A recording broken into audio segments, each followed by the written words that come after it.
In this video, I'm going to be comparing the two Red movies to the Invisible Man franchise. I've seen the first black and white Invisible Man movie from the 1930s. I currently have not seen any of the other movies. I haven't seen either of the Red movies. When you look at the highest score for each franchise, the original Invisible Man movie is a 95%.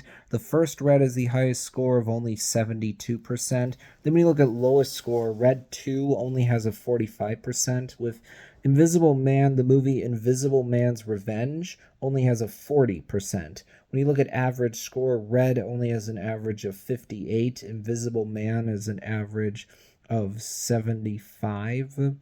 And then when you look at gap between lowest and highest score, with Red, you have a gap of 27. With Invisible Man, you have a gap of 55. So Red wins this round, meaning that the franchises are tied right now going into the final round. So we're going to look at my personal opinion. And in this case, I would definitely say prefer the Invisible Man franchise. Part of that is because I've actually seen one Invisible Man movie, whereas I have not seen either Red movie. But even beyond that, the latest Red movie that came out feels to me like it didn't really make much of a splash, didn't really make much of a mark on people. It's like, yeah, okay, I mean, it was fine, but not anything really all that special. And it's just okay, who really cares? It's not a movie that I mean people are really talking about much at all. Of course, it didn't come out all that recently, so that's naturally going to lead people to not talk about it as much. But even beyond that, it just feels like overall more of a bland, generic movie, more forgettable, not really all that memorable. So, not really that much to talk about, just not too interesting. Whereas with Invisible Man, you had a movie that came out in 2020, so only 4 years ago, not too long ago. It got really good reviews. It was a 92% on Rotten Tomatoes. So I think people are more interested in Invisible Man. There's more movies that have actually gotten good reviews.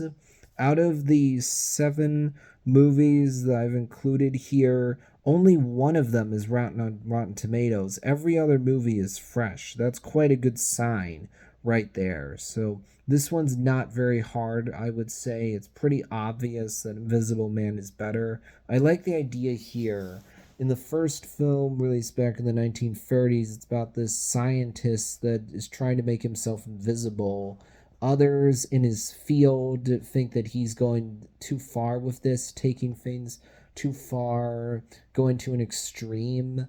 He goes into this town while he's invisible, and then he goes on this rampage where he's causing all kinds of trouble, and then the guy ends up dying by the end of the movie. Once he dies, he stops actually being invisible. I think it's a pretty interesting, fun kind of premise. It seems like the sequels did some different things with this idea about someone going invisible and then kind of going crazy as a result of that. It's pretty interesting. I would say of this experiment gone wrong. Someone starts to get nuts as a result of turning invisible. With Red, it's technically actually based on a DC comic. I don't really know what these movies are about. I mean, they have some actors, actresses that people know. That's true, but they're not really all that interesting. So there's not too much for me to say, really. It's like, yeah, they're perfectly good enough, but without really doing anything all that memorable. So that'll wrap things up for this video.